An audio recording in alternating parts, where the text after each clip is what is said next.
నమస్తే. పొలిటికల్ మీడియాకి స్వాగతం. నా పేరు వినాయక్. జనసేన పార్టీ తరపున విశాఖ సౌత్ ఎమ్మెల్యేగా గెలిచిన వంశీకృష్ణ శ్రీనివాస్ యాదవ్, ఆయనతో మాట్లాడదాం. సార్, మీరేమో 2024లో జనసేన పార్టీ తరపు నుంచి పోటీ చేశారు, భారీ మెజార్టీతో గెలిచారు. అదేవిధంగా కూటమి ప్రభుత్వానికి ఎన్నడూ లేనందుగా భారీ మెజార్టీ వచ్చింది. వైఎస్ఆర్సీపీ 151 నుంచి 11 సీట్లకు మాత్రం పడిపోయింది. కానీ ఏడాదిలోనే ప్రభుత్వం మీద చాలా తీవ్ర వ్యతిరేకత వస్తుంది. 5 ఏళ్లలో 3.5 లక్షల కోట్ల అప్పులు చేస్తే ఏడాదిలోనే 1,80,000 కోట్ల రూపాయలు అప్పులు చేసి రాష్ట్రాన్ని దివాలా తీస్తున్నారనేది జగన్మోహన్ రెడ్డి గారు ఎప్పుడు చెప్తున్న మాట. ఇప్పుడు ఎక్కడికి వెళ్ళినా మీరేం చెప్తారు సార్? ఏడాదిలో అంత తీవ్ర వ్యతిరేకత కనిపిస్తుంది మీకు? ముందుగా అసలు మా పవన్ కళ్యాణ్ గురించి ఒక్క నిమిషం, నాకు అవకాశం ఇచ్చి ఈ రాష్ట్ర ప్రజలకి సేవ చేసి, ముఖ్యంగా విశాఖపట్నం సౌత్ ప్రజలకి సేవ చేసే అవకాశం ఇచ్చిన ఆయనకి రుణపడి ఉంటాను. ఈ రాష్ట్రంలో కానీ దేశంలో ఎవరికైనా నేను రుణపడి ఉన్నానన్నా, సేవ చేయాలన్నా అది ఒక్క పవన్ కళ్యాణ్ గారికి. ఆయనతో పాటు ఇవాళ నన్ను ఎక్కడున్నా పిలిచి మాట్లాడుతూ నన్ను ఆప్యాయంగా చంద్రబాబు నాయుడు గారికి, లోకేష్ గారికి కూడా ప్రత్యేకంగా ధన్యవాదాలు.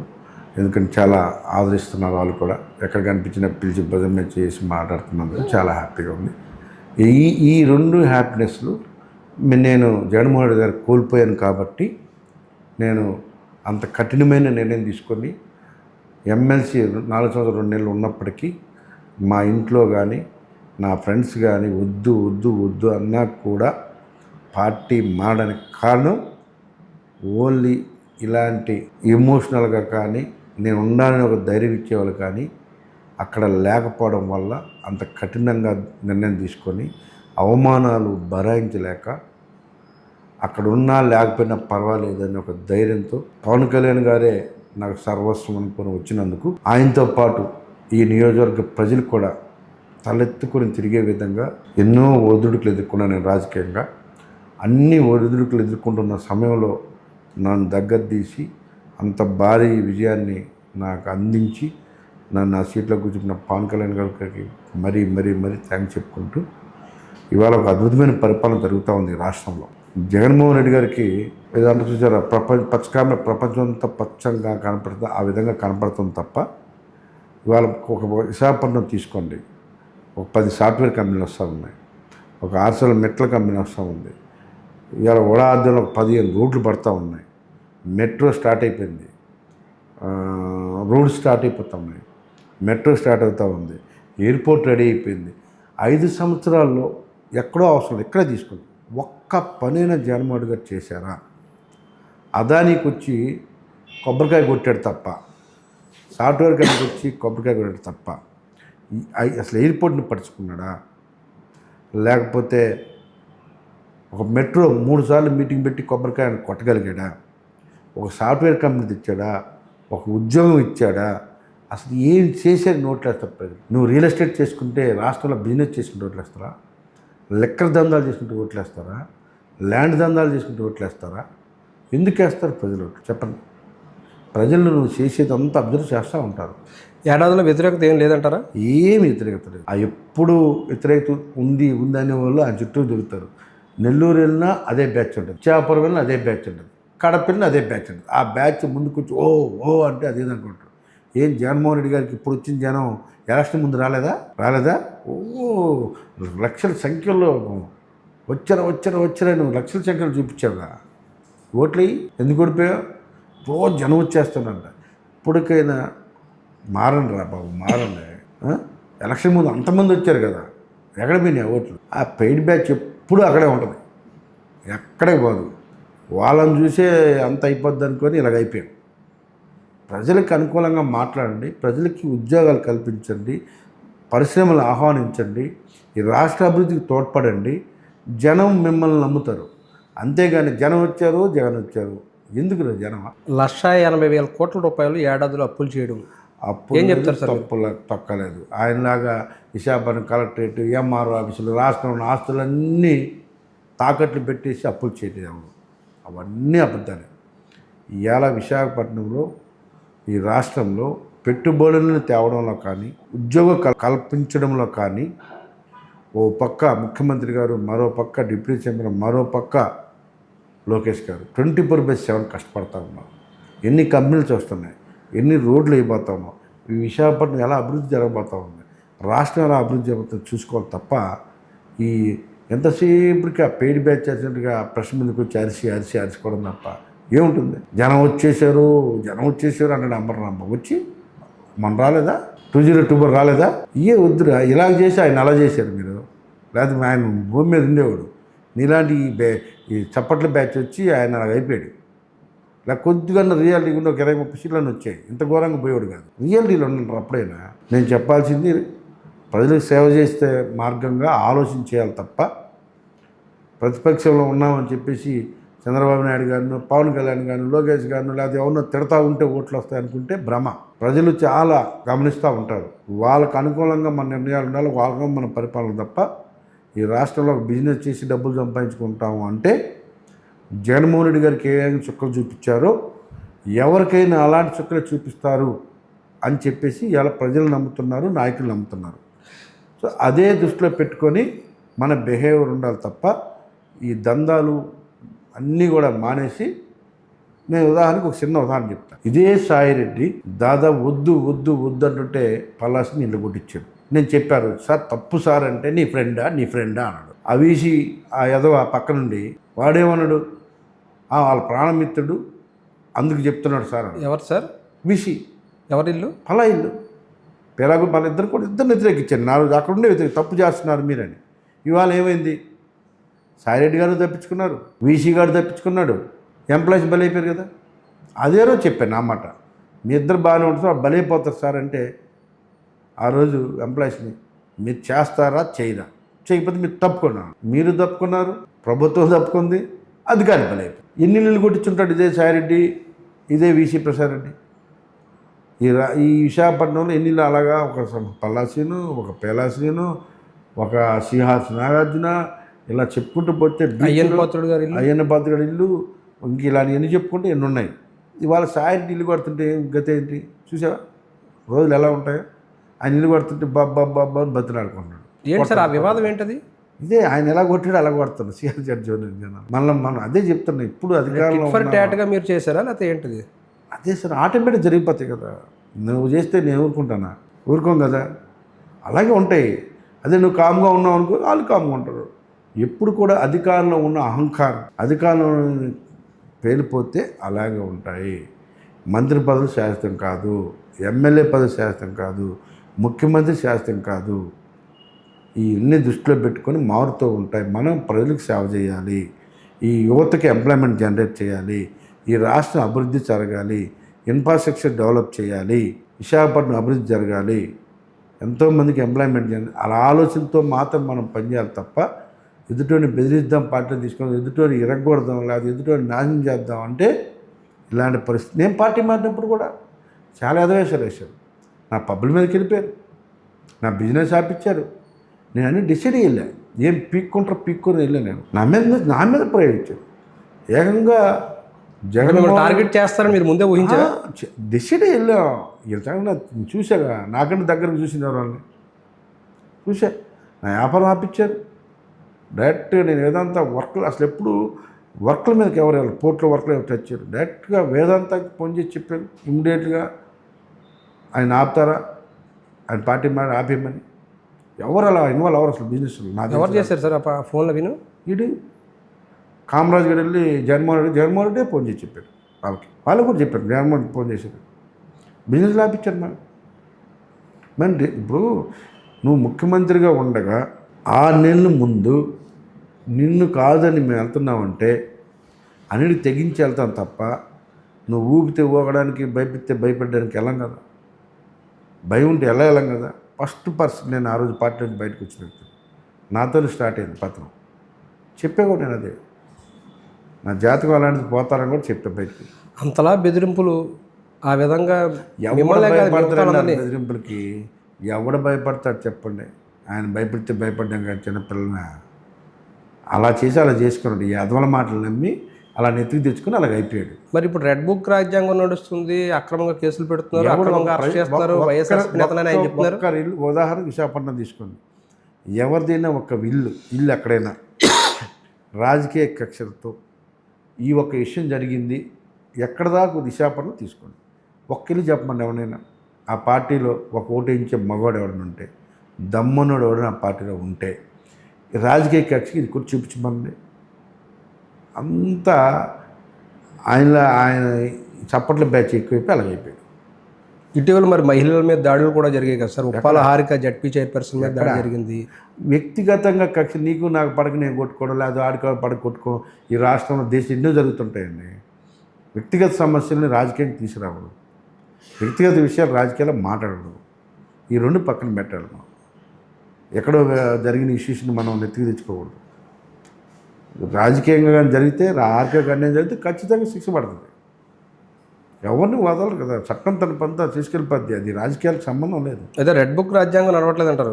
ఏ బుక్ రాజ్యాంగం లేదు. అన్యాయం ఎక్కడ జరిగితే అక్కడ రెడ్ బుక్ ఉంది. సార్ ఇంకోటి, మీరందరూ బయటకు వచ్చారు సరే, సొంత కుటుంబ సభ్యురాలు జగనన్న వదిలిన బాణం అని చెప్పి షర్మిల గారు పాదయాత్ర చేశారు 3000 కిలోమీటర్ల పైన రాష్ట్రం అంతా కూడా అన్న కోసం. ఆవిడ ఎందుకు బయటకు వచ్చారంటే ఏం చెప్తారు మీరు? చూడండి, జగన్మోహన్ రెడ్డి గారు పదవి కోసం ఏమైనా చేసుకుపోవచ్చు అనే ఒక కాన్సెప్ట్లో తల్లి చెల్లి నమ్ముకున్న అందరిని వదులుకున్నాడు. ఎదవలందరూ ఆయన చుట్టూ చేరారు. అందుకు ఆ పార్టీ అలాగ అయిపోయింది అంతే. ఇంకా అంతకంటే ఎక్కువ చెప్పుకోవడం. ఎదవలంతా చుట్టూ చేరి, సన్యాసులందరూ చుట్టూ చేరి, తల్లి లేదు, చెల్లి లేదు, అన్న లేరు, నమ్మకస్తులు లేరు, ఎవరు అవసరం లేకుండా చేసి ఇలా ఈరోజు అలాంటి పరిస్థితి. ఏంటి సార్ అంటే ఆయన మైండ్ సెట్ ఏంటి, ఐడియాలజీ ఏంటి అయింది? ఏం లేదు, పిచ్చోళ్ళందరూ ఉంటారు. వాడు కూడా ఆ పిచ్చి ఎవడెవడు పిచ్చిరెడ్డి ఒకడు ఉంటాడు. ఎవడు చెవిరెడ్డి పిచ్చిరెడ్డి, వాడో పిచ్చాడు, వాడేదో వాడు చెప్తాడు. ఇంకా ఇలాంటి పిచ్చోళ్ళకి నలుగురు ఉంటారు. ఆ పిచ్చోళ్ళు ఇలా భజన చేస్తుంటే ఆ భజనలో పడిపోయాడు అంతే. ఆ భజనలో పడిపోయి అలాగైపోయాడు. సరే సార్, ఇప్పుడు వీటిని పక్కన పెడితే మీరు ఫస్ట్ రాజకీయాల్లోకి చిరంజీవి గారితో అడుగుపెట్టారు. తర్వాత ఇప్పుడు ఆయన తమ్ముడు పవన్ కళ్యాణ్ గారి ద్వారా మీ కోరిక నెరవేరింది, 16 ఏళ్ల కోరిక నెరవేరింది. చిరంజీవి గారిలో చూసిన బాగా ఇంప్రెస్ అయిన లక్షణం ఏంటి? ఈయనలో చూసి మీరు ఇంప్రెస్ అయిన లక్షణాలు ఏంటి? అన్నదమ్ములు పేదలకి అండగా నిలబడడం తప్ప ఇంకోటి తెలియదు వాళ్ళకి. ఎక్కడ అన్యాయం జరిగితే అక్కడ ఉంటాం, ఎక్కడ పేదవాళ్ళు ఉంటే అక్కడ ఉంటాం అనే కాన్సెప్ట్లో వాళ్ళు ముందుకు వచ్చారు. ఒక అభిమానిగా ఆ రోజు నేను రాజకీయాల్లోకి వచ్చా. నా కోరిక మళ్ళీ అదే ఫ్యామిలీ నుంచి తీరినందుకు చాలా హ్యాపీగా ఉంది. అందరూ అడిగారు, చాలామంది, చాలా పార్టీలు ఉన్నాయి కదా, ప్రజల జనసేన ఇంకా పూర్తిగా ఇది లేదు కదా, అందులోకి ఎందుకు వెళ్తావో అది ఇది చాలామంది. నాకు నచ్చినటువంటి, నాకు ఇష్టమైనటువంటి నాయకుడు ఆయన అండర్లో నేను పనిచేస్తున్నాను యువరాజ్యంలో. సో నాకు నచ్చిన నాయకుడి దగ్గర పదవున్నా లేకపోతే చాలా హ్యాపీగా ఉంటుంది. ఇప్పటికే ఒక నాయుడికి సేవ చేసి అలసిపోయాం. సో అక్కడ తీవ్ర ఇబ్బందులు ఎదుర్కొన్నాం. బయటకు వెళ్ళినప్పుడు కూడా ప్రశాంతంగా ఉండాలని చెప్పి నాకు నచ్చిన నా అభిమాని, నాకు ఇష్టమైన మా హీరో అని నాయకుడు కాబట్టి ఆయన దగ్గరికి వచ్చి ప్రశాంతంగా హ్యాపీగా ఉన్నాం. చిరంజీవి గారిని దగ్గర నుంచి చూస్తారు కదా, దగ్గర ఆయనతో ప్రయాణం చేసిన సందర్భంలో ఆయన కూడా ఆయనతో అంటే మీకు గుర్తుండిపోయిన సంఘటన ఏమంటే చెప్పండి సార్. ఆయనతోటి మెమొరబుల్ సంఘటన అన్నీ గుర్తుండి, ఆయన కలవడమే మాకు గుర్తుండిపోయే సంఘటన. అంటే ఎలా కలిసారు చెప్పండి ఒకసారి. ఆఫీస్లో కలిసాం. సో అని చెప్పా. చాలా ఆప్యాయతగా రిసీవ్ చేసుకొని కౌలించుకొని, మీరు ఎలా కాదు నాకు అండగా నిలబడండి అని ఆ రోజు ఆయన చెప్పిన మాటలే ఈరోజు మేము ఏదో చేయాలని వెళ్ళాం. ఆయన కొంచెం ఫైనాన్స్ సపోర్ట్ చేద్దామని వెళ్ళాం. నో, నాకు అలాంటిది అవసరం లేదు, మీరంతా నాకు అండగా నిలబడండి, మనందరం పేదలకు సర్వీస్ చేద్దాం, ఒక ఎయిమ్తో ముందుకెళ్దాం, ఈ రాష్ట్రంలో మార్పులు తెద్దాం అని చెప్పేసి ఆయన ఎన్నో స్ఫూర్తిదాయకమైన మాటలు చెప్పారు. ఆయన మాటలకి మేము ఒక ఉత్సాహభరితమైన వాతావరణం క్రియేట్ అయ్యి, రాజకీయాలంటే ఇష్టం లేని నేను ఆ రోజు అలా మాటలతో రాజకీయాల్లో దూకడం జరిగింది. చిరంజీవి గారు తిరుపతిలో సభ పెట్టినప్పుడు మీరు ఉన్నారా సార్? ఫస్ట్ సభ గుర్తుందా? 50 బస్సులు వేసుకెళ్ళిపోయాను. ఎక్కడ వెళ్ళడం గుర్తుండిపోయేదే ఉంది. మళ్ళీ అలాంటి సభ చూడలేము. కిక్కిరిసిపోయిన సభ అది. తిరుపతి కాదు, శ్రీకాళహస్తి దాకా కిక్కిరిసిపోయింది. అటు పుత్తూరు, అటు చిత్తూరు అన్నీ కిక్కిరిసిపోయాయి. ఎన్ని గంటలు పట్టింది సార్ అందులోంచి బయటకు రావాలంటే మీకు? బయటకు వస్తే కదా నైట్ 1 గంట 2 గంటల అక్కడే ఉన్నాం. ఆనందం వేరే. మీ అభిమాన నాయకుడు, ఆయన అభిమాన నటుడు, సో ఆ ఉత్సాహంతో మీరు 50 బస్సులు వేసుకెళ్ళారు. ఇప్పుడు అదే ప్రజారాజ్యం ఓటమి చెందిన తర్వాత ప్రజారాజ్యం పూర్తిగా కాంగ్రెస్లో విలీనమైపోయి ఆ పార్టీ పూర్తిగా కలిసిపోయిన తర్వాత ఏమనిపించింది సార్? అంటే చిరంజీవి లాంటి వ్యక్తి రాంగ్ టైంలో రాజకీయాల్లోకి వచ్చారనుకున్నారా, లేదంటే? లేదు అక్కడ ఏమైందంటే ఆయన కూడా కొంతమంది మానసికంగా ఒత్తిడికి గురి చేశారు.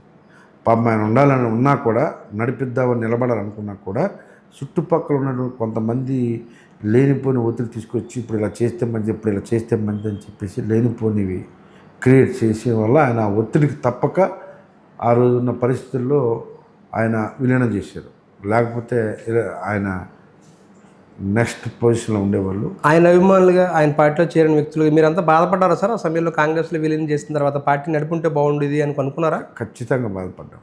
ఆయన విషయం ఆయన దృష్టికి తీసుకెళ్లారు? 100% ఆయన మాట్లాడాను నాకు, రండి అందరం కలిసి వెళ్దామంటే లేదన్నా, మీరు పార్టీ ఉంటే మీతోనే ఉంటాం, ఎక్కడికి వెళ్ళే పరిస్థితి లేదంటే లేదమ్మా ఇలా పరిస్థితి ఆయన చెప్పండి.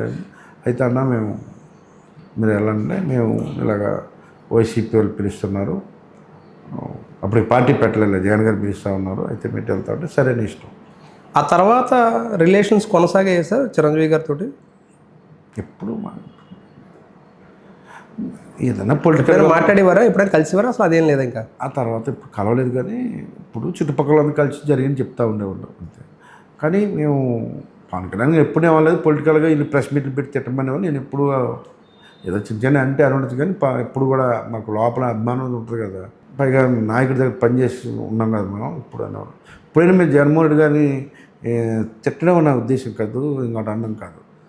ఆయన దగ్గర ఉన్న రోజులు చాలా హ్యాపీగానే చూశాను నేను. బట్ ఆయన చేసిన వాళ్ళు అందరూ ఇబ్బంది పడి వాళ్ళ జరిగింది కాబట్టి చెప్పుడు మాటలని ఆయన అలాగ అయిపోయాడు అన్నదే చెప్పాలని మా ఉద్దేశం తప్ప వ్యక్తిగతంగా మేము ఎవరిని, నేను అసలు వ్యక్తిగత విషయాలు కానీ వ్యక్తిగా మాట్లాడు. పవన్ కళ్యాణ్ గారితో అనుబంధం ఏంటి సార్? ఎలా పార్టీలోకి చేరారు? అసలు జనసేనకి వైఎస్ఆర్సీ నుంచి ఎలా వెళ్ళారు? నాగబాబు గారు, ఆయనతో అనుబంధమా సార్? నాగబాబు గారి ద్వారా వెళ్ళారు. చాలామంది అడిగితే నువ్వు ఒక్కడెవరా, ఎవరు వద్దాను, నేను ఒక్కడనే వెళ్ళాను. మనోహర్ గారు, నాగబాబు గారు, మనోహర్ గారిని కలవడం నేను ఫస్ట్ నాగబాబుని కలిసి మనోహర్ని కలిసాను. మనోహర్ గారు డైరెక్ట్గా గుర్తుపట్టారా సార్ పవన్ కళ్యాణ్ గారు అప్పుడు మీరు వెళ్ళినప్పుడు? ఎందుకు పట్టాడు, గుర్తుపట్టారు. ఏమని పిలిచారు? కూడా 1 అవర్ మాట్లాడాడు. ఏమని పిలిచారు? 1 అవర్ మాట్లాడాడు. చూడగానే ఏమని పిలిచారు మిమ్మల్ని? వంశీని పిలిచారు. చాలా హ్యాపీగా ఉంది నువ్వు రావడం, మంచోడివి, ఆ పార్టీలోకి ఎందుకు వెళ్ళావు అసలు, ఆ పార్టీ అంటే ఆ రోజున్న పరిస్థితులు అన్నాను చెప్పాం. ఓకే నేను ఉన్నా నీకు ఏదన్నా. ఆయన మాట నిలబెట్టుకున్నాడు. నేను కూడా లైఫ్ లాంగ్ ఆయనకు సేవ చేసి నా మాట కూడా నిలబెట్టుకుంటాను. 24లో టికెట్ వస్తుందని కానీ, టికెట్ ఇస్తే కనుక ఇంత భారీ మెజార్టీతో నెగ్గుతారని కానీ, 16 ఏళ్ళ తర్వాత నా కళ నెరవేరుతుందని కానీ భావించారా సార్ మీరైనా? భావించాను. టికెట్ ఇస్తాడని తెలుసు, గెలుస్తానని తెలుసు. 50 అనుకున్నాం, అది 65 అయింది. ఓ 10 నెలలు పెరిగింది. ఫస్ట్ టైం అసెంబ్లీలో మీ అభిమాన నాయకుడు, మీ పార్టీ అధినేత పవన్ కళ్యాణ్ గారు అడుగు పెట్టడం ఫస్ట్ టైము. అదే సమయంలో మీరు కూడా అడుగు పెట్టడం ఎలా అనిపించింది? జగన్మోహన్ రెడ్డి గారి దగ్గర ఎంత ఇబ్బంది పడ్డామో డబుల్ హ్యాపీ ఫస్ట్ రోజు పవన్ కళ్యాణ్ గారి దగ్గర ఆయనతో కలిసి అడుగు వేయడం లోపలికి అసెంబ్లీలో ఎలా అనిపించింది? డబుల్ హ్యాపీ అండి. ఆయన అక్కడ వైసీపీలో నరకం చూస్తే జనసేనలో ఒక హ్యాపీనెస్, ఒక ఉప్పొంగిన సముద్రం ఎలా ఉంటుందో అంత భావోద్వేగాలతో చాలా హ్యాపీగా మర్చిపోలేని మూమెంట్ సార్ అది. ఇప్పటికీ జగన్మోహన్ రెడ్డి గారి దగ్గర అపాయింట్మెంట్ ఏ విధంగా అయితే అవమానం మర్చిపోలేమో, పవన్ కళ్యాణ్ గారి దగ్గర ఎంత హ్యాపీగా అడుగుపెట్టామో ఈ రెండు మర్చిపోలేము. ఇటు హ్యాపీనెస్, అటు అవమానం, అవి రెండు నేను మర్చిపోను, లైఫ్లో మర్చిపోను. ఫస్ట్ టైం నా ఫ్యామిలీ ఇప్పుడు నాతో పొలిటికల్గా బయటకు వచ్చిన ఫస్ట్ రోజు అదే, మొదట అవమానం అదే, లాస్ట్ అవమానం అదే. ఎప్పుడు అసలు రారు. నేను అడుగుతాను, అసలు ఎందుకు ఇలా చేస్తున్నాడు, మీరు అంత అభిమానంగా ఉంటారు, మీకే ఇలాగ ఎందుకు ఆయన చేస్తున్నాడు అని చెప్పి వైపు బతిలాడితే తీసుకెళ్ళాడు. ఆమె రావడం కూడా మంచిదైంది నాకు, లేకపోతే నాకు ఇంట్లో ఇబ్బంది ఉండేది, మంచిగా వదిలేసి వెళ్తున్నామని. సో ఆ రావడం కూడా ప్రత్యక్షంగా చూశారు కాబట్టి అది కూడా ఒక అడ్వాంటేజ్, ఆయన గురించి తెలిసింది. పవన్ కళ్యాణ్ గారు డిప్యూటీ సీఎంగా ఏడాది పాలన మీద మీరు ఏం చెప్తారు సార్? ఏముంది, హ్యాపీగా ఉన్నాడు ఆయనకు అనుకున్నవన్నీ జరిగాయి. హ్యాపీగా రన్ అవుతుంది. ఆయన ఒకటే ఉద్దేశం, ప్రజలకి న్యాయం చేయాలి, బిజినెస్ చేస్తున్న జగన్మోహన్ రెడ్డి గారిని దూరంగా ఉంచాలి. రెండు గోల్ రీచ్ చేయడు, ఆయన హ్యాపీగా ఉన్నాడు. ఎందుకు సార్ ఆయనకు కూడా జగన్మోహన్ రెడ్డి గారు అంటే ఎందుకు అంత కోపం ఆయనకు కూడాను? ప్రజలకి సేవ చేయాలి, పేదవాళ్ళకి అండగా నిలబడాలి. ఈయన చేస్తున్న బిజినెస్ని, ఈ రాష్ట్రంలో business, liquor business, sand business, land business, mines business చూసి ఎవరు తట్టుకోలేకపోయారు. లేకపోతే అంత ఘోరంగా వారు ఎవరు తట్టుకోలేకపోయారు. సేమ్ టైం మళ్ళీ పర్సనల్ ఇష్యూస్. ఎందుకండి వాళ్ళకి పర్సనల్ ఇష్యూస్? దేనికి? ఎంతసేపు పర్సనల్ ఇష్యూస్, లేదంటే బిజినెస్. ఈ రెండు కోసమే ఆయన రాజకీయాలకు వచ్చాడు. జనం సర్వీస్ చేయమని జనం ఓట్లు వేస్తే ఈ రెండే ఉండే ఆయన దగ్గర. అందుకు అందరికీ కోపం వచ్చింది, ఆయన కోపం. సంక్షేమ పథకాలు బటన్ నొక్కి ఎవడైనా చేర్చారనేది ఆయన చెప్పారు. ప్రజలు నువ్వు అంత నొక్కావు, నీకు బుద్ధి చెప్పారు కదా, ఇప్పుడు బుద్ధి రావాలి కదా మీకు. ఇప్పుడు కన్నా వచ్చిందా? రాలేదు. మళ్ళీ నొక్కు ఏం నొక్కాలి? రాష్ట్రంలో ప్రతి ఒక్క ఇంట్లో ఉద్యోగం కావాలి, రోడ్లు బాగుండాలి, టాయిలెట్ స్పేసెస్ ఉండాలి, ఇన్ఫ్రాస్ట్రక్చర్ డెవలప్ అవ్వాలి, మౌలిక సదుపాయాలు కల్పించాలి, ఈ రాష్ట్రం అభివృద్ధి జరగాలని కోరుకుంటున్నారు. కానీ జనాలు నొక్కావు. నొక్కినోడికి నీకు నొక్కిస్తారు జనాలు. ఏడాదిలో పవన్ కళ్యాణ్ గారు పంచాయతీరాజ్ శాఖ మంత్రిగా, అటవీ శాఖ మంత్రిగా ఏం చేశారు సార్? ప్రజలకు అద్భుతంగా చేశారు. ఏం కావాలో ప్రజలకి, ఎలా కావాలో అన్నీ చేసుకుంటూ పోతున్నారు. ఎక్కడ ఇబ్బంది లేదు. ప్రశాంతంగా ప్రజలు ఒక రాక్షస పరిపాలన నుంచి బయటకు వచ్చి చాలా హ్యాపీగా ఉన్నాము. ఎటువంటి ఇబ్బందులు లేవు. మాకు మా ఆస్తులను కాపాడుకోగలము, మేము హ్యాపీగా ఉన్నాము, ఎటువంటి ఇబ్బందులు లేవు, ప్రశాంతంగా ఉన్నాము. ఏమున్నా లేకపోయినా ప్రశాంతత చాలా ఇంపార్టెంట్ కాబట్టి మేము చాలా హ్యాపీగా ఉన్నాం. ఎప్పుడేం జరుగుతుందో భయం నుంచి ప్రశాంతంగా ఉన్నామన్న ఆలోచనతో ప్రజలు ఎంజాయ్ చేస్తున్నారు. అలా చేయనివ్వండి, దీని గురించి డిస్కషన్. ఏడాదిలోనే కూటమి ప్రభుత్వంలోని 3 పార్టీల మధ్య విభేదాలు బయటపడుతున్నాయి సార్. మొన్న ఈ మధ్యన నాగబాబు గారు మీ జిల్లా పర్యటనకు వచ్చినప్పుడు చాలామంది కార్యకర్తలు వెళ్ళంగక్కారు. అసలు ఏమీ లేవు అలాంటి.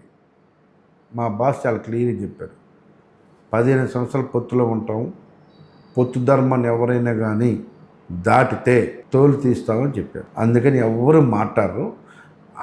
ఏదో చెప్పాలనే ఉద్దేశం ఏదో చెప్తున్నారో దాన్ని ఇంకొక రంగా తీసుకెళ్ళి తప్ప అసలు ఎక్కడ ఏ ఇబ్బందులు లేవు. విశాఖ నాయకత్వ లోపం ఉంది, విశాఖ నాయకత్వంలో జగన్ సేన ఉంది అనేది మీ పార్టీకి సంబంధించిన ఒక నాయకుడే మొన్న స్టేట్మెంట్ చేశారు. ఎందుకంటే స్టాండింగ్ కమిటీ దాంట్లో 3 సీట్లు మాకు రావాల్సి ఉన్నాయి జనసేనకి, కానీ ఇప్పటికి కూడా రాలేదు. అది అధిష్టాన నిర్ణయం, పార్టీ అధ్యక్షుల వారి నిర్ణయం. మాకు తెలియపరిచింది పార్టీ అధ్యక్షులు వారు చెప్పింది మేము చేశాం. పొలిటికల్ మైలేజ్ కోసం, లేకపోతే ప్రెస్ పిచ్చితోనో, లేకపోతే ఒళ్ళుకోబొక్క మాట్లాడితే అది పార్టీ చూసుకుంటున్నారు. ఆ ఒళ్ళుకోబొక్క మాటల గురించి నేను మాట్లాడు. అది పార్టీ నిర్ణయమే, మా నిర్ణయం. అధ్యక్షుడు ఏది ఆలోచిస్తే అది చేస్తుంది తప్ప సొంత నిర్ణయాలు మాకుండవు, సొంత ఎజెండా మాకుండవు. జనసేన కాదు జగన్ సేన విశాఖ నాయకత్వంలో ఉందంటున్నారు, అది నిజమేనా సార్? ఆ అన్నోడికి పుట్టకముందే మేము జన సైనికులు. ఆ మాట్లాడినోడు ఎవడైతే ఉన్నాడో వాడికంటే ముందు మేము ప్రజారాజ్యం పార్టీ నాయకులు. వాడు ఎన్ని పార్టీలు మారొచ్చాడో ముందు అసలు వాడికి చెప్పుకోమను.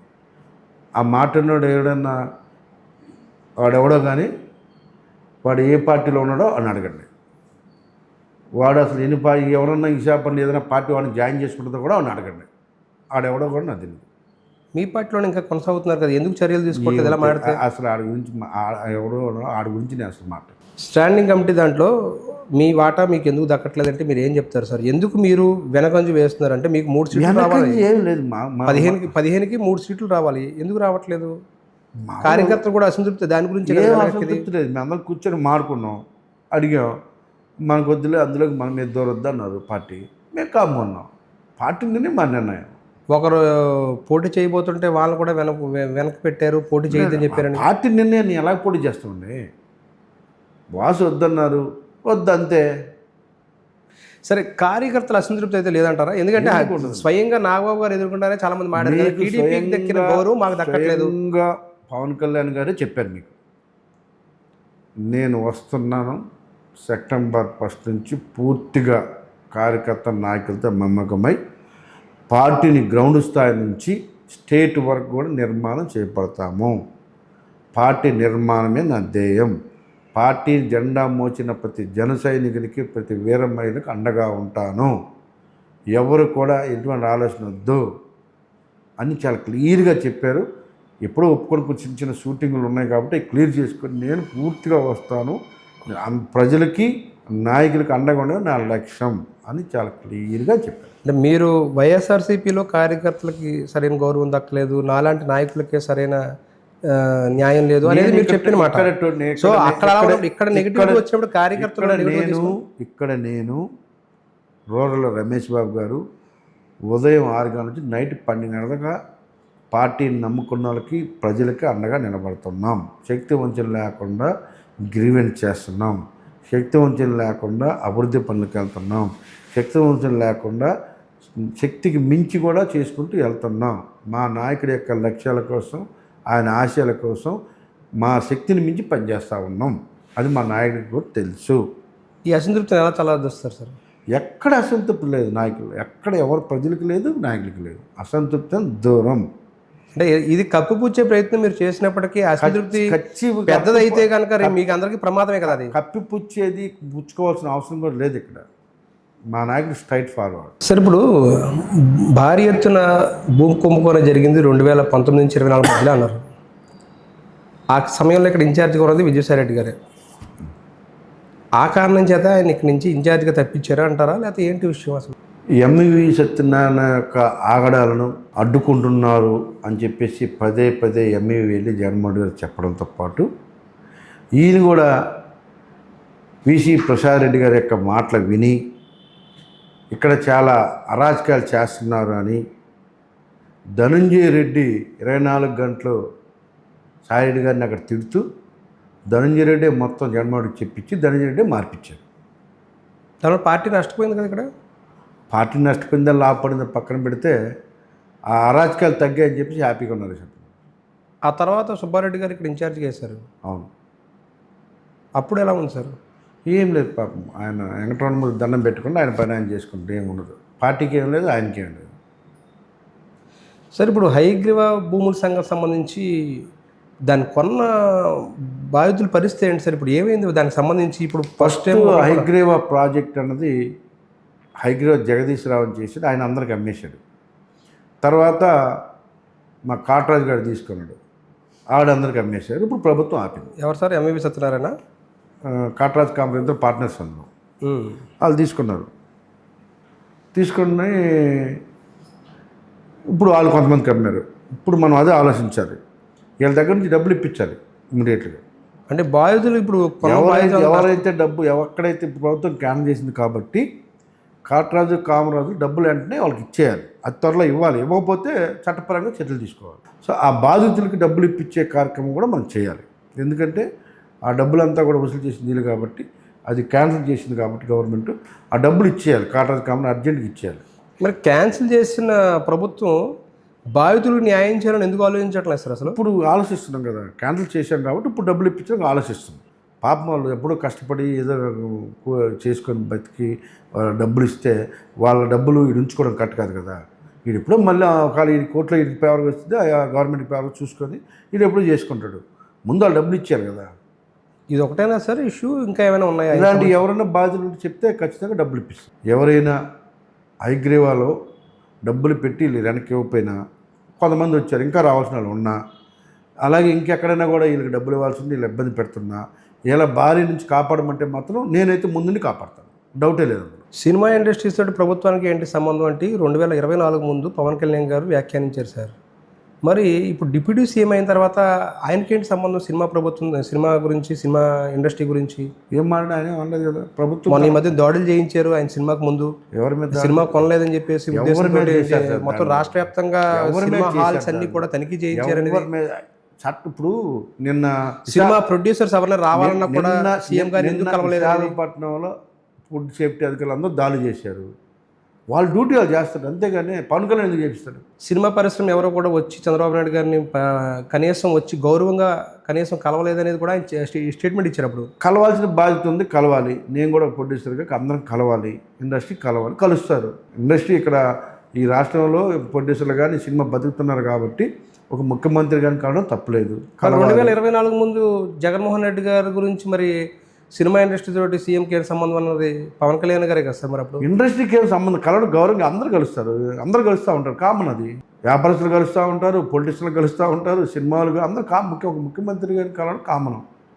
అంతేకాదు అన్నిటికీ రాజకీయాలు పెట్టుకుంటారు. పవన్ కళ్యాణ్ గారు ఏమన్నారు, మేము రాజకీయాలు చేయం, సినిమాలో జోక్యం చేసుకోం, మీరు చట్టానికి లోబడి ఏం చేసుకున్నా మాకు ఇబ్బంది లేదు, ఎక్కడే మేము జోక్యం చేసుకోం అని. సినిమా ఇండస్ట్రీలో జోక్యం చేసుకోను అన్న వ్యక్తి ఇప్పుడు డిప్యూటీ సీఎం అయిన తర్వాత అన్ని హాల్లోనూ కూడా నిబంధనలు ఖచ్చితంగా పాటించాలి, సినిమాకి సంబంధించి అది ఎప్పుడు చెప్తారండి. ఆయన బాధ్యత, డిప్యూటీ సీఎంగా ఆయన బాధ్యత అది. నిబంధనలు పాటించమని ఒక సినిమాలకు అందరికీ పాటించమని చెప్తారు ఆయన. డిప్యూటీ సీఎం చెప్పకూడదా? తప్ప. అంతిమంగా ఏ ప్రభుత్వం అయినా ప్రేక్షకులకి మేలు చేయాలనేదే ఆలోచించాల్సిన విషయం. అది ఏ ప్రభుత్వమైనా ప్రేక్షకులకు మేలు చేయడం కాదు, ప్రేక్షకుల్ని రంజింపచేయాలి, ఎంటర్టైన్ చేయాలి. వాళ్ళు ఎన్నో టెన్షన్స్లో కొంచెం సినిమా హాల్లో కూర్చొని ఎంటర్టైన్మెంట్ చేసే విధంగా సినిమాలు ఉండాలి అనేది ప్రభుత్వం లక్ష్యం. తినుబండారాలు కానీ ఏదైనా అందులో నియమాలకు అనుగుణంగా ఉండాలి, రేట్లు అనుకూలంగా ఉండాలి. ప్రభుత్వం సూచించిన విధంగా, ప్రభుత్వ నిబంధనలకు అనుగుణంగా ఏ థియేటర్ అయినా నడవాలి. ఏ ప్రభుత్వం ఉంటే ఆ ప్రభుత్వం కొన్ని నిబంధనలు ఉంటాయి, ఆ నిబంధనలు పాటించాలి. పాటించిన చోట అధికారులు వెళ్ళి చర్యలు తీసుకుంటారు. అంటే మరి ఇక్కడ ఎందుకు అంటే గతంలో ఎందుకు ఈ విషయం మీద పదే పదే విమర్శ చేసిన పవన్ కళ్యాణ్ గారు ఎప్పుడు విమర్శలు చేయలేదు. రూల్స్ పాటించండి అని చెప్తున్నారు. అవి విమర్శలు కాదు, అవి రూల్స్ పాటించండి, సిస్టమ్ ఫాలో అవ్వండి, ఎవరైనా కానీ పాటించకపోతే చర్యలు తీసుకుంటాం. ఒక సినిమా ఇండస్ట్రీ కాదు, అందరికీ అదే వర్తిస్తుంది. మొన్న సినిమా ప్రీ రిలీజ్ రోజు నాడు కూడా ఆయన మాట్లాడినట్టున్నారు కదా సార్ ఇదే విషయం మీద. గత ప్రభుత్వ సమయంలో నా సినిమా టికెట్ రేటు కూడా పెంచలేదు, అపోజిషన్లో ఉన్నారు, ఇప్పుడు ఉప ముఖ్యమంత్రిగా ఉన్నారు. చట్టంలో ఉన్నటువంటి అన్నీ కూడా మీరు పాటించండి, ఎక్కడా కూడా లా అండ్ ఆర్డర్లో మిస్ అవ్వకూడదు, వీటి మీద పదే పదే చెప్తూ ఉంటారు. ఒక నిర్మాతగా మీరు ఏం చెప్తారు సార్? ఇప్పుడు సినిమా టికెట్ రేట్ విషయంలో ఒక నిర్మాతగా ఏం చెప్తారు? బడ్జెట్ విపరీతంగా పెరిగిపోతుంది, బడ్జెట్ లోబడి సినిమాలు తీసి ప్రభుత్వ నిబంధనలకు పాటిస్తూ బడ్జెట్ విపరీతంగా పెంచుకొని పోయి లాస్ అవ్వకుండా బడ్జెట్ కంట్రోల్లో ఉండి సినిమాలు తీసి ఇండస్ట్రీని కలకలాడే విధంగా ఉంచాలని చెప్తాను. మీరు ఏ సినిమాలు తీశారు సార్? నేను తీశాను. చెప్పండి, ఏ సినిమాలు తీశారు? సోలో, నువ్వా నేనా, రారా కృష్ణయ్య, గాల్లో తేలినట్టుంది, ఓయి నిన్నే, ఎలా బాగానే ఆడే సార్ సినిమాలు విను. మళ్ళీ గ్యాప్ ఎందుకు తీసుకున్నారు అసలు? సినిమా పొలిటికల్గా బిజీ ఉండి మళ్ళీ సినిమా తీయదలుచుకున్నారా? మళ్ళీ చూస్తాం పరిస్థితిని బట్టి. మీ అభిమాన హీరో, మీ నాయకుడు ఓజీతోటి సినిమాలు ఇంకా ఆప్ చేస్తారంటే మీకు ఎలా అనిపిస్తుంది సార్? అభిమానిగా అయితే తీయాలనుకుంటాను, పొలిటీషియన్గా అయితే ఓకే అంటారు. ఒక అభిమానిగా, పొలిటీషియన్గా 2 పాత్రలు నిర్వహిస్తున్నారు మీరు ఆయన దగ్గర. అభిమానిగా అయితే సినిమాలు ఉండాలని కోరుకుంటాను, పొలిటీషియన్గా అయితే పొలిటికల్ లైఫ్లో బిజీగా ఉండాలని కోరుకుంటాను. పొలిటికల్ లైఫ్గా బిజీగా ఉంటూ సినిమాలు చేయడం సాధ్యపడట్లేదు, అందుకని నేను ఓజీతోటి నా చివరి సినిమా అదే అనేది ఆయన కూడా ప్రకటించారు. చూద్దాం, టైం నిర్ణయిస్తుంది. ఆయన బాస్ నిర్ణయం, మా నిర్ణయం, టైం నిర్ణయిస్తుంది. ఒక నిర్మాతగా ఆయనతో సినిమా తీయాలని కోరుకుందా సార్ మీకు? ఉంటుంది కానీ ఇప్పుడు అవ్వదు కదా. ఎప్పటికైనా చూద్దాం. కోరుకుందా? ఉంటుంది, ఆటోమేటిక్గా ఉంటుంది. మా బాస్ సినిమా తీయడం అంటే మాకు తీస్తే ఆయన ఎలాంటి పాత్రలో చూడాలనేది మీ ఆశ సార్? చెప్తా. ఒక ఆశ, ఒక కళ ఉంటుంది కదా, అలాగా ఎలాంటి సినిమా తీయాలని ఆయనతోటి? పవర్ఫుల్ గెటప్లో తీయాలి. పులి సినిమా చూసారా, ఆయన పోలీస్ ఆఫీసర్, అందులో అమ్మేసాల గెటప్ అదిరిపోద్ది, ఆ గెటప్లో తీయాలని కోరు. ఫుల్ లెంత్ పోలీస్ కింద ఆ టైప్ ఆఫ్ స్టోరీ ఎవరైనా పట్టుకొచ్చి మీ దగ్గరికి, సార్ సినిమా పవన్ కళ్యాణ్ గారి హీరోగా ఉండాలంటే ఆయన తీస్తాను, ఆయన ఒప్పుని తీస్తాను. మాట్లాడతారా? ఎవరైనా ఇలా దర్శకుడు వస్తే మీ దగ్గరికి ఇలా మాట్లాడండి సార్ అంటే? ఆయన తీస్తా అంటే రెడీగా ఉంటాం. ఇక ఏడాది పాలనలో మీరు అధికారానికి వచ్చి ఏడాది పాలనలో మీరు ఏం చేశారు సార్? మీ నియోజకవర్గానికి అంటే ఏం చెప్తారు? డే 1 నుంచి ఎలక్షన్కి ఇచ్చిన కమిట్మెంట్స్ కానీ, ప్రతి వార్డుకి, ప్రతి బజార్కి తిరిగి ఎక్కడ ఏ సమస్యలైనా ప్రతి ఒక్కటి కూడా నేను పూర్తిగా తీసుకోవడం జరిగింది. వాటన్నిటి 1 by 1 చేసుకుంటూ వస్తుంది. మేజర్గా ఓల్డ్ సిటీ కాబట్టి డ్రైనేజ్ వ్యవస్థ, రోడ్స్, కాలుష్యం, వీటి మీద మేజర్గా పెట్టుకున్నాం. షాపింగ్ కాంప్లెక్స్లు ఏవైతే ముఖ్యంగా షాపింగ్ కాంప్లెక్స్ ఉన్నాయో TSR complex, Janata Bazar, Saraswati park దగ్గర ఉన్నటువంటి షాపింగ్ కాంప్లెక్స్, ఇలాగ 5-6 షాపింగ్ కాంప్లెక్స్లు ఉన్నాయి. వాటన్నిటిని కూడా పూర్తి స్థాయిలో మళ్ళీ రెనోవేషన్ చేసి ప్లాన్ చేస్తూ ఉన్నాం. ఆల్రెడీ టెండర్లు ఉన్నాయి. అలాగే మేజర్గా ఉత్తరాంధ్రకి తలమానికొండ పూర్ణ మార్కెట్, నెహ్రూ బజార్లు పూర్తి స్థాయిలో వాటిని నిర్మిస్తాం. రాష్ట్రం గర్వపడే విధంగా ఆ 2 మార్కెట్లు చేస్తున్నాం. అలాగే వాటికి ఒక పార్క్ని డెవలప్ చేయాలనుకున్నాం. అవి కూడా అన్నీ పెట్టడం జరిగింది.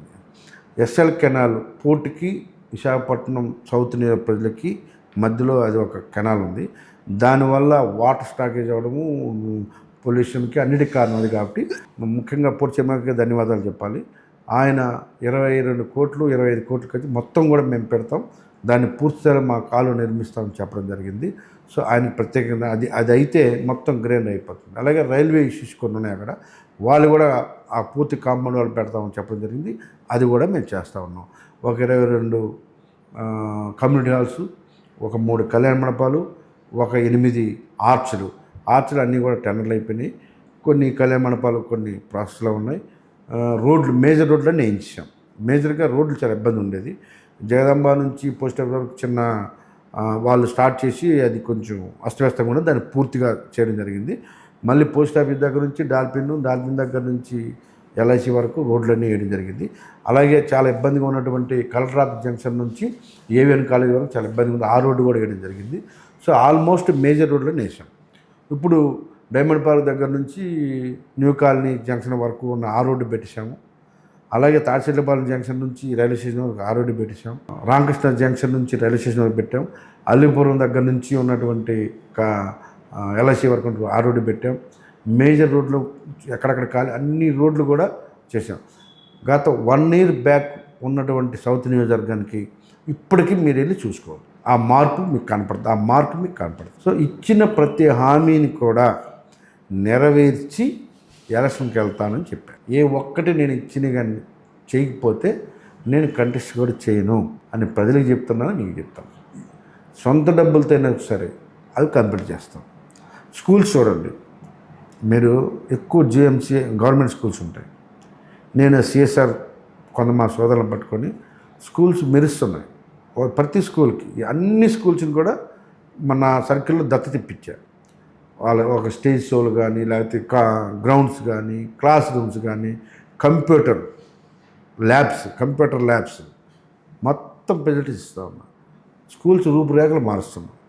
ఏ స్కూల్ అయినా మీరు చూడండి. ఇంకా ఇప్పుడు సగమైన ఇంకా ఒక 1 yearలో అసలు గవర్నమెంట్ ప్రైవేట్ స్కూల్ కూడా చాలా వస్తుంది. ఆ విధంగా చేస్తాం. మారిపోయింది. కేజీహెచ్ కూడా మీ పరిధిలోకి వస్తుంది. కేజీహెచ్ గోస్టల్ హాస్పిటల్ 2 కూడా. కేజీహెచ్లో అసలు ఎంటర్ అయిన దగ్గర నుంచి ఫస్ట్ లైన్ మానిటరింగ్ సిస్టమ్ పెట్టాం. మొత్తం ఎక్కడేం జరుగుతుందో చూసుకొని సిస్టమ్ మీద మొత్తం కనపడుతుంటే ఎవరేం చేస్తున్నారని. అలాగే మందులు ఇచ్చే కాంప్లెక్స్లకి నిర్మాణం పెట్టాం.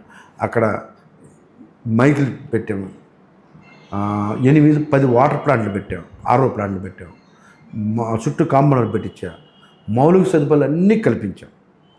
ఇక కావాల్సింది 2 పెద్ద పవర్ గ్రిడ్ ఒక 30 కోట్లతో ఒక బిల్డింగ్ అడిగారు, కట్టాలా, వాళ్ళని రిక్వెస్ట్ చేస్తున్నాం. అలాగే 3 బిల్డింగ్లు కట్టాలా, అవి రిక్వెస్ట్ చేస్తున్నాం. గోస్టల్ హాస్పిటల్ కూడా ఒక RO ప్లాంట్ చేయించాం. అక్కడ కూడా ఒక బిల్డింగ్ కట్టాలా, అది కూడా సిఎస్ఆర్ ఫండ్స్ నేను లారస్ వాళ్ళని అడిగాను, వాళ్ళు కూడా సానుకూలంగా ఉన్నారు. సరే, అలాగే ఇంకోటి ఉత్తరాంధ్రలో ఎక్కడ ఏ ఒక్క ఫైర్ పెద్ద ఫైర్ యాక్సిడెంట్ జరిగినా ఎక్కడ కూడా ఫైర్ యాక్సిడెంట్ జరిగినప్పుడు మేజర్ ట్రీట్మెంట్ చేయడానికి మన దగ్గర అన్ని వసతులు కూడినటువంటి టెక్నీషియన్స్ కానీ, లేకపోతే టెక్నికల్గా కావాల్సిన సామాగ్రి లేదు. అవి కూడా లారస్ వాళ్ళు ముందుకు వచ్చారు. వాళ్ళు అద్భుతమైనటువంటి ఒక పెద్ద బిల్డింగ్ కట్టి, ఆ బిల్డింగ్లో ఎంత పెద్ద ఫైర్ యాక్సిడెంట్ ఎక్కడైనా కూడా ఇవాళ ముంబై లేకపోతే ఎక్కడికి తీసుకెళ్లాల్సి వస్తుంది. సో ఎక్కడికి వెళ్లకుండా అన్ని అధునాతన వసతులు ఇక్కడ బిల్డింగ్ కట్టడానికి కూడా ప్లాన్ చేస్తున్నాం.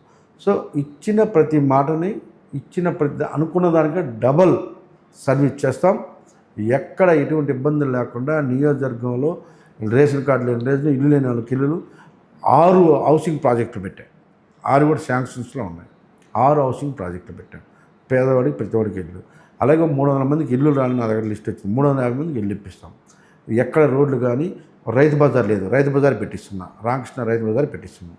రామకృష్ణ చిన్న ముందు దాన్ని రైతు బజార్గా మార్చి పెట్టమని చెప్తున్నాం. అలాగే నియోజకవర్గం శాండ్ డ్యామ్ అన్నారు.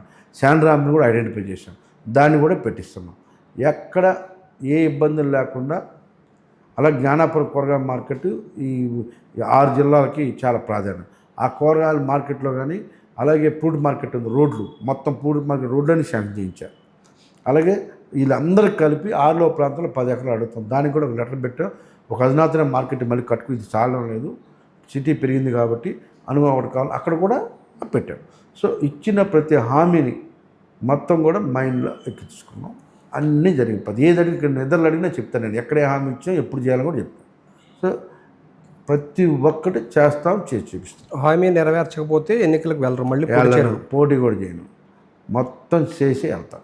ఇది పొలిటికల్ మీడియా సాక్షిగా చెప్తున్నారు మీరు. సాక్షిగా చెప్తున్నా, ప్రజలకు కూడా చెప్పా, మాట ఇస్తే ప్రాణం, అబద్ధాలు చెప్పాం. ఇది వంశీ నైజం. ఎవడు ఏం చెప్పినా చేసే వెళ్తాం, లేకపోతే నమస్కారం పెడతాం. ఎటువంటి డౌట్ లేదు, చేస్తాం. సార్ చివరగా 2 ప్రశ్నలు సార్. ఆ 2 వివాదంగా ఉన్నాయి ఇప్పుడు ప్రస్తుతం చూసుకుంటే కనుక. ఒకటి, దాదాపుగా ఒక 5-6 ఏళ్ళుగా వీళ్ళు స్టీల్ ప్లాంట్ విషయంలో కార్మికులు ఆందోళన చెందుతూ పోరాటం సాగిస్తున్నారు. ఎందుకు ప్రైవేటీకరణ? పవన్ కళ్యాణ్ గారు చొరవతో, ముఖ్యమంత్రి గారి యొక్క చొరవతో అది ప్రైవేటీకరణ ఆగింది. ఎటువంటి డౌట్ పడే అవసరం లేదు. అది ప్రస్తుతానికి ఏమీ అవ్వదు. అది ఆ హామీని నేను వ్యక్తిగతంగా చెప్తా ఉన్నాను. ప్రస్తుతానికి ఇబ్బంది లేదు. సొంత బొగ్గు గనులు ఎందుకు కేటాయించట్లేదు? కార్మికులను తొలగించడం జరుగుతుంది. బొగ్గు కానీ మనకు లేవు, అవి మీకు సొంత ఐరన్ ఓర్ మైన్స్. అది అర్థం కాలేదు, నాకు కూడా అర్థం లేదు. ప్రైవేటు సెక్టర్లో ఉన్నటువంటి అన్ని ప్లాంట్లకి బొగ్గు గనులు ఉన్నాయి, కోల్ మైన్స్ కాదు, ఐరన్ ఓర్ మైన్స్ ఉన్నాయి. కుకింగ్ కోల్ మన దగ్గర తక్కువ వస్తుంది. కుకింగ్ కోల్ అంది ఆస్ట్రేలియా నుంచి లేకపోతే అమెరికా నుంచి తెచ్చుకోవాలి, మన మ్యాక్సిమం ఇంపోర్ట్ అవుతుంది. దానికి కుకింగ్ కోల్ ఎక్కువ పడుతుంది. మిగిలిన కోల్ ఇక్కడ మనకు దొరుకుతుంది, ప్రాబ్లం లేదు. ఏదైతే ఐరన్ ఓర్ మేజర్ ప్రాజెక్ట్, అసలు కావాల్సిన ఐరన్ ఓర్ మేజర్ మినరల్ అది ప్లాంట్కి, దానికి ఎందుకు కేటాయించినది మేము పుట్టక ముందు పెట్టిన ప్లాంట్. ఎందుకు కేటాయించింది ఈ రోజుకి మాకు అర్థం అవ్వదు. కేటాయించిందని ఎవరో చేయించలేదని చెప్పి వదిలేశారు. అదే కానీ విశాఖపట్నం స్టీల్ ప్లాంట్కి ఐరన్ ఓర్ మైన్ ఉంటే దేశంలో నెంబర్ 1 ప్లాంట్, తిరుగులేని ప్లాంట్, అద్భుతమైన లాభాలకు వెళ్తుంది. ఆ దిశగా ఆలోచించమని పవన్ కళ్యాణ్ గారు పిఎం గారికి అందరికి కూడా చెప్పడం జరిగింది, ముఖ్యమంత్రి గారు కూడా చెప్పడం జరిగింది. ఓన్ మైన్ కేటాయించుకోవడానికి ఇప్పుడు చర్చలు జరుగుతూ ఉన్నాయి. అది జరగాలని మనస్ఫూర్తిగా నేను కోరుకున్నాను. అది జరిగితే విశాఖపట్నం కలకలలాడుతుంది, స్టీల్ ప్లాంట్ కలకలలాడుతుంది. కార్మికుల తొలగింపు విషయాన్ని మీరు ఏ విధంగా చూస్తారు సార్? చాలామంది కార్మికులు ఈ మధ్యన తొలగించారు. నాకు తెలిసి వాళ్ళు వెళ్తా ఉన్నాం తొలగించారు, ఎక్స్ట్రా ఉన్న ఏమన్నా చేశారో కానీ ఉద్దేశపూర్వకంగా ఉన్నాయని తొలగించట్లేదు. ఆ విషయం దృష్టికి వచ్చింది అసలు కార్మిక సంఘానికి నాకైతే ఎవరు వ్యక్తిగతంగా చెప్పలేదు. అలాంటి ఇష్యూస్ కూడా నాకు తెలియదు. మీ దృష్టికి వస్తే ఆ విషయంలో వాళ్ళకి న్యాయం జరిగే ప్రయత్నం చేస్తారు. ఖచ్చితంగా పవన్ కళ్యాణ్ గారి దృష్టికి, ముఖ్యమంత్రి గారి దృష్టికి తీసుకెళ్తాం, వాళ్ళకి న్యాయం చేయడం ప్రయత్నం చేస్తాం. ఇంకొకటి సార్, చివరిగా లూలు మాల్ అనే దానికి సంబంధించి వివాదం పెద్ద ఎత్తున నడుస్తుంది. లూలు మాల్ ఇక్కడికి వస్తే వివాదం ఎందుకండి? మాట్లాడే వాళ్ళకి బుద్ధి ఉండాలి. ఒక ఇండస్ట్రీ ఇక్కడికి వస్తే స్వాగతించాలి మనం. అంటే తక్కువ, ఇప్పుడు అదానికి ఇచ్చారు, 100 ఎకరాలు ఇచ్చారు, అక్కడ మేము వివాదం చేస్తున్నామా? అదాని ఎక్కడ కానీ పెడితే ఒక 30,000 మందికి ఉద్యోగాలు వస్తాయి, విశాఖపట్నం అభివృద్ధి జరుగుద్ది, ఈ విశాఖపట్నంలో బతికే వాళ్ళు హ్యాపీగా ఉంటారు. ఎంప్లాయ్మెంట్ ఇంకెక్కడికి వెళ్ళకుండా, ఇవాళ మన సరైన కంపెనీలు లేక మన యువత అంతా కూడా కొంచెం టెక్నికల్గా మంచి నాలెడ్జ్ ఉన్న అందరూ కూడా హైదరాబాదు, బెంగళూరు, చెన్నై, కలకట్టాలో ఉన్నారు. కొంతమంది అమెరికా వెళ్తున్నారు. అలాంటి పరిస్థితులు ఉండవు. లూలు మాల్ వస్తే ఒక 10,000 మందికి ఎంప్లాయ్మెంట్ వస్తుంది. అంటే అలా అదాని వస్తే ఒక 20,000 మందికి వస్తుంది. గూగుల్ వస్తే 10,000 మందికి వస్తుంది. ఇన్ఫోసిస్ వస్తే 10,000 మందికి వస్తాయి. అక్కడికి ఎక్కడికో వెళ్ళే వాళ్ళు మన పిల్లలు ఇక్కడే అద్భుతంగా జీవితం గడిపడానికి అవకాశం ఉంటుంది. లూలు మాల్ అనేది మన గూగుల్ తోటి, ఇన్ఫోసిస్ తోటి పోల్చడానికి సరిపోదు సార్. ఎందుకంటే లూలు మాల్ అంటే అది ఒక ప్రైవేట్ మాల్, అది యాక్చువల్గా. అదే విధంగా గూగుల్ ఏమైనా గవర్నమెంట్ సంస్థ కాదు, ఇన్ఫోసిస్ గవర్నమెంట్ సంస్థ, లేకపోతే ఇన్నర్ ఆర్బిట్ మాల్ ప్రైవేట్ సంస్థ. ఏం మాట్లాడుతున్నారు సార్? వాళ్ళకంటే బుద్ధి లేదు, మీకైనా ఉండాలి కదండి. మాట్లాడేవాడికైనా జ్ఞానం ఉండాలి. కానీ ఎంప్లాయ్మెంట్ ఇన్నర్ ఆర్బిట్ మాల్ వాళ్ళు ఇచ్చారు, ఆ గవర్నమెంట్లో ఆడ ఉంది, అది మాలు అక్కడ 10 ఉద్యోగం వస్తుంది. మేము వద్దన్నాం. అంటే 100 కోట్ల రూపాయలు భూములు తక్కువగా కట్టబెడుతున్నారు అంటున్నారు కదా సార్. తక్కువ ఇది కానీ గవర్నమెంట్ అందరూ ఏదైతే నామ్స్ ఉన్నాయో నామ్స్ పాటిస్తారు. తక్కువగా కలగన్నారని చెప్పేవాడు వెళ్ళేవాడు. మీరు ఏ విధంగా అదానికి ఇచ్చారు, మీ అదాని ఇన్నర్ ఆర్బిట్ మాల్కి పోర్టు ఎలాగిచ్చారు, లేదా ఇంకా పోటీ ఊరికి ఇచ్చారు, పోటీ ఇన్నర్ ఆర్బిట్ మాల్కి వాళ్ళు రూల్స్ పాటి ఇచ్చారు. అలాగే వీళ్ళు రూట్ పాటి ఇస్తారు. 16 ఎకరాలు చాలా విలువైన భూమి అది. అంత విలువైన భూమిని కారు చౌకగా కట్టబెడుతున్నారు. భూమి కాకుండా శ్మశానంలో ఇస్తే వాళ్ళు మాలు కడతారా? వాళ్ళకి 10,000 కోట్లు పెట్టేస్తారా మాల్లో తెచ్చి శ్మశానంలో? విలువైన భూములు ఇస్తేనే కడతారు. ఎంప్లాయ్మెంట్ 10,000 మంది విశాఖపట్నం ప్రజలకి ఎంప్లాయ్మెంట్ వస్తారు. వాళ్ళు తినే వాళ్ళకి కొంచెం ఉండాలి జ్ఞానం. విలువైన భూముల్లోనే కడతారు వాళ్ళు. 10,000 కోట్లు తీసుకొచ్చి రోడ్డు మీద ఇసిరేస్తారు ఎవరైనా. ఎందుకు ఎంత వివాదం చేస్తున్నారండి సార్ అసలు? ఏదో రాజకీయ, ఇప్పుడు వాళ్ళు చేస్తే వీళ్ళు చేస్తే రాజకీయం చేయడం తప్ప చేతకాని పనులు అవి. ఏదైనా కంపెనీలు వస్తే స్వాగతించండి, స్వాగతం పలకండి, ఈ రాష్ట్రం ముఖ్యంగా విశాఖపట్నం అభివృద్ధిలో తోడ్పడండి అని మేము చెప్తున్నాం. జ్ఞానం ఉన్న వాళ్ళు ఎవరు కూడా ఒక కంపెనీ వస్తుందంటే స్వాగతించాలి. ఇవాళ ఆర్సెల్ మెటల్ నక్కపల్లిలో 1,20,000 కోట్ల పెట్టుబడులతో ఒక కంపెనీ పెట్టబోతున్నారు. బల్క్ కాదు, స్టీల్ ప్లాంట్, పెద్ద ప్లాంట్. Steel plant. ఆ ప్లాంట్ వస్తే ఆ ప్రాంతంలో ఉన్న ప్రజలతో పాటు ఈ ఉత్తరాంధ్రలో ఉన్న ఎంప్లాయ్మెంట్ తక్కువతో 20,000 మంది ఎంప్లాయ్మెంట్ దొరుకుతాయి. 20,000 మంది ఎంప్లాయ్మెంట్ దొరుకుతాయి. అది చూసుకోవాలన్నా, లేకపోతే ఈ బిజినెస్ చేయాలన్నా, మైన్స్ బిజినెస్ చేయాలన్నా, శాండ్ బిజినెస్ చేయాలన్నా, రియల్ ఎస్టేట్ చేయాలన్నా, లేకపోతే లిక్కర్ బిజినెస్ ఏం చేయాలన్నా, ఏం చేయాలి? ఈ రాష్ట్ర ప్రజలకి ఎంప్లాయ్మెంట్ కల్పించండి. బటన్ నొక్కోనా అంటే లూలు మీద ఎందుకు అంత ప్రేమ చూపిస్తున్నారు అనేది అరే విమర్శిస్తున్నారు. అలా మాట్లాడితే ఎలాగన్నా? నువ్వు ఇన్నర్ మీద ఎందుకు అంత ప్రేమ చూపించావు? అదాని మీద అంత ప్రేమ చూపించావు? లేదు, ఎన్సీసీ వాళ్ళకి క్యాన్సిల్ చేసి ఇచ్చేసి కొట్టు మురళి వాళ్ళకు ఉన్నారు. వాళ్ళ 100 ఎకరాలు ఎందుకు ప్రేమ చూపించా? దశపల్లా హిల్స్ ఎందుకు ప్రేమ చూపించా? నీకు ఎందుకు వచ్చింది ప్రేమ? అంటే నీకు చూపిస్తేనేమో ప్రతి ఒక్క వాళ్ళు చూపిస్తే ఇంకోట. ఏం మాడుతున్నారు మీరు? తినండి రా బాబు, ఎందుకు ఇన్ని చెప్పండి. ఆలోచన జ్ఞానం లేకుండా ఏదో ప్రతిపక్షంలో ఉన్నాం, ఏదో మాట్లాడాలా, ఏదో మేము కూడా ఉన్నాం, మా పార్టీ కూడా ఉంది అని చెప్పుకోవడం తప్ప ఏం లేదండి. చివరిగా సార్, పవన్ కళ్యాణ్ గారు అడుగుజాడలో నడుస్తున్నారు. ఏ విధంగా ముందుకు వెళ్ళబోతున్నారు? పార్టీని ఏ విధంగా బలోపేతం చేయబోతున్నారు? 2029 ఎన్నికలు ఎలా ఉండబోతుంది? పార్టీని పూర్తి స్థాయిలో నిర్మించడం, పార్టీని రాష్ట్రంలో తెలంగాణలో బలోపేతం చేయడమే లక్ష్యంగా పవన్ కళ్యాణ్ అడుగులేస్తూ ఉన్నారు. ఆయన అడుగుజాడలో నడవడం, ఆయనకు అండగా నిలబడడం, ఆయన ఏది ఆదేశిస్తారో శిరసా వహించి ఆయన సపోర్ట్గా నిలడమే లక్ష్యంగా పనిచేస్తాం. పవన్ కళ్యాణ్ గారు ఇవాళ దేశంలో ఒక పొలిటికల్ స్టార్. ఎక్కడ ఎలక్షన్ జరిగినా కూడా ఆయన కావాలని ఆ నాయకులు ప్రజలు కోరుకుంటున్నారు. కాబట్టి ఒక పొలిటికల్ స్టార్గా ఈ రాష్ట్రంలో, దేశంలో పవన్ కళ్యాణ్ గారు ఉన్నందుకు చాలా గర్వపడుతూ ఉన్నాం. ఒక మహారాష్ట్ర లేదు, కర్ణాటక లేదు, తమిళనాడు లేదు, ఏ రాష్ట్రమైనా సరే పవన్ కళ్యాణ్ గారు కావాలి. రేపు యూపీ కాదు, బీహార్ కాదు, అన్ని రాష్ట్రాల్లో పవన్ కళ్యాణ్ గారు కావాలని కోరుకుంటున్నారు. ఆ విధంగా ఆయన ప్రచారం చేస్తారు. ఒక పొలిటికల్ స్టార్ అయినందుకు మనస్ఫూర్తిగా ఆ దేవుడికి ఆయనకు దండం పెడుతూ ఆయన దినదాన జరగాలని మనస్ఫూర్తిగా కోరుకుంటున్నాను. Okay sir, thank you very much. Thank you big boss sir. ఇది ఎమ్మెల్యే వంశీకృష్ణ శ్రీనివాస్ యాదవ్ గారి మనోగతం. మరొక అతిథితోటి మళ్ళీ కలుద్దాం.